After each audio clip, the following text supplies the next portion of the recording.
भावांनो, बायकोबद्दल बऱ्याच लोकांचे बऱ्याच अडचणी आहेत, बऱ्याच समस्या आहेत. पण एक खरं सांगू, बायको आहे म्हणून आपला संसार सुखाचा होतो. बायको आहे म्हणून आपल्या मुलाबाळांचं चांगलं पालनपोषण होतं आहे, त्यांचं चांगलं शिक्षण होतं आहे. आणि बायको आहे तरच आपलं खरं आयुष्य सुखाचं जात असते. सुनी, तू बस बस बस पटकन बस बस. खरं सांगतो भावांनो, ही बाई माझ्या आयुष्यात जेव्हापासून आली तेव्हापासून माझ्या आयुष्याची फार वाट लागलेली आहे.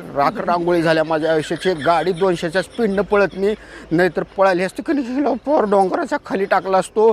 तर अशा काही गोष्टी आहेत भावांनो बायकोबद्दल. तर बायको आहे तर बायकोवर प्रेम करायला शिका. धन्यवाद भावांनो.